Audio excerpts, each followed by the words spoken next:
Awesome. So I would like to briefly introduce the topic of today, which I'm really excited about because I think it's revolutionizing hiring in a way. So it's skill-based hiring, and this is basically a way of, let's say, a method of hiring that's focused on skills and capabilities rather than the traditional, let's say, university degrees or specific qualifications that someone has to have, but is rather focused around looking at people's skills and outcomes and accomplishments. It also focuses on continuous learning and upskilling, which focuses on upskilling your internal teams or current teams to fill roles other than, let's say, getting external talent from outside. So there's a lot of things around skill-based hiring. I won't say much more, but we'll kick off with the first question for our panel. So why are you opting for skill-based hiring as opposed to traditional hiring methods?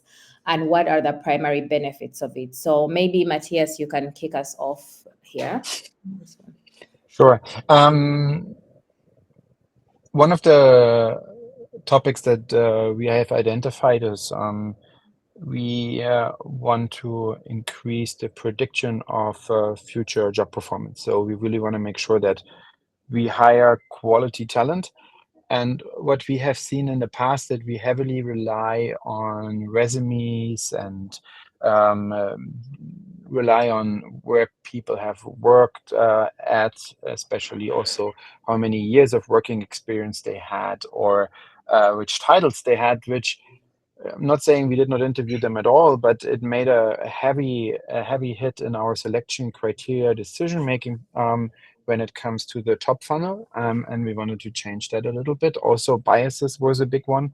I think it very much correlates with resumes that they foster a lot of biases, to be honest. And yeah, these were the initiatives that we had, and we believe also that we get a bigger talent pool with this approach because we don't just look at the people who have done this before, but maybe also look at other people who might be able to do this even better, especially for more junior roles. Yeah.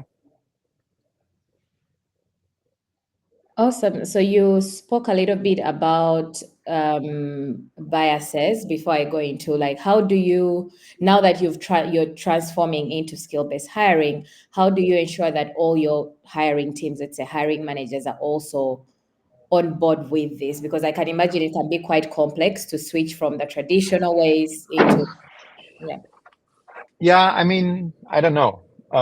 That's the question now for the panel. I do think that, so for example, if I would expect from a recruiter that they present me with candidates and then I interview them and then we have a conversation around how good those candidates were and why they were good or not, right? So in that scenario, nothing so much changes because what we are doing is instead of looking at resumes, we are starting with testings skill-based tests, right? That where we can get a more better color on certain topics that are relevant for the role before we're making the decisions. And then when people are interviewing with our team, we'll check other skills, for example, I don't know, effective communication, right, or problem solving, or relationship building that is relevant for this role before they get to the functional skills check, which means then how good are they as a salesperson or engineer or I don't know finance person or whoever. And I think this has not so much of an impact to the business, yeah, because that is just fixing top funnel and making this a little bit leaner in that sense. The question is then when you say, okay, why did you present this candidate to me as a hiring manager? And what were your indication? Then you might even have scores where you could say, look, this is where we discussed in our kickoff meeting the skills that we want to assess and what is relevant for this role.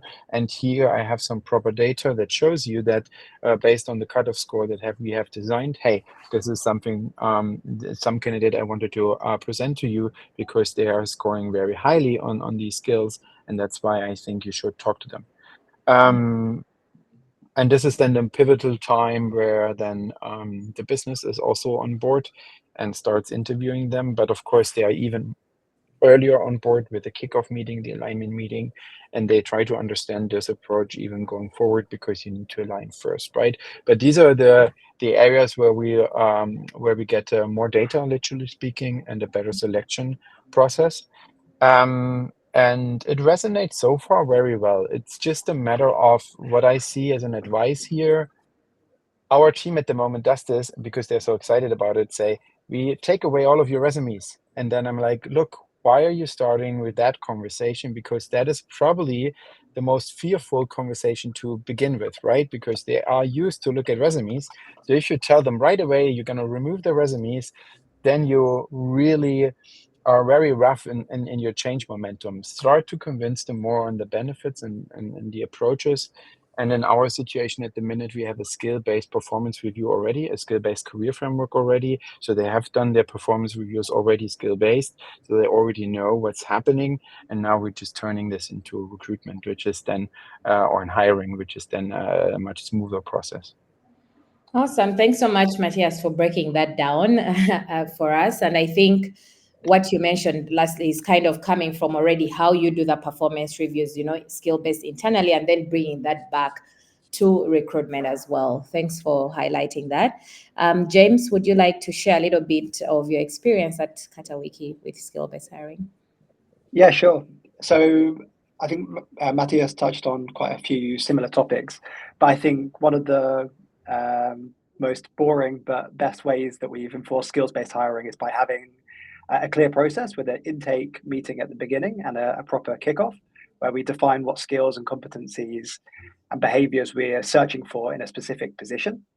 Then we break that down into how are we going to test these in which interview step.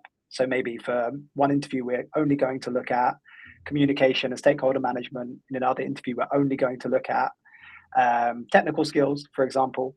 And then one of the best ways that we've reinforced that with the business is, apart from explaining the process to them, in every role, we have a debrief meeting where we discuss the feedback on the candidates. And often the recruiter is saying, okay, in your communication and stakeholder management interview, how did they score and how did they fare? And this helps to mitigate people saying, yeah, they were good, but they weren't quite a fit. Or if they do say that, we can say, that's great, but we asked you in this interview to test X skill and Y skill. So the debrief meeting has been a really good way for us to reinforce the more objective hiring process. But it's a journey. Like, how do we do that for all 200 interviewers? Some people might have never worked in a more structured interviewing process before. So it's constant education, re-education, reinforcing the importance of the kickoff meeting. And ultimately, as a recruitment team, we want to make this easy for interviewers. So if we can support them by having question banks, or when they go to interview someone, they've already got all the questions they need to ask in front of them.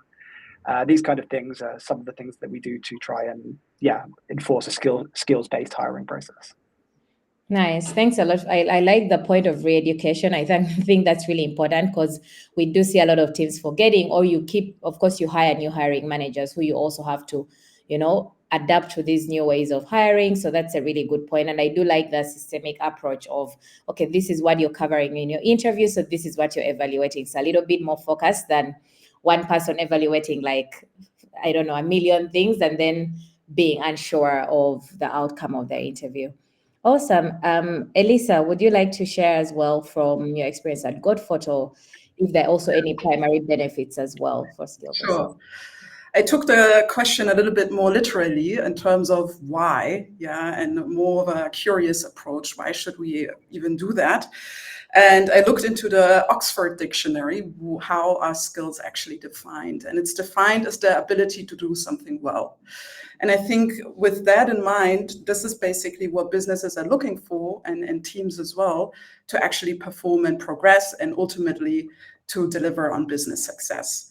So also when we look at hiring, we only hire because we need to overcome business challenges that the business actually has, right? That's why we need additional talent or additional skills to actually grow the business.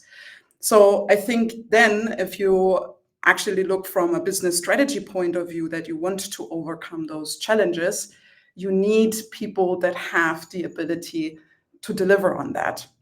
So looking at the question, for me, it's more of a common sense answer, I would say. Like, if you want to be successful as a business, skills are the way to actually overcome those challenges and to make a company actually perform.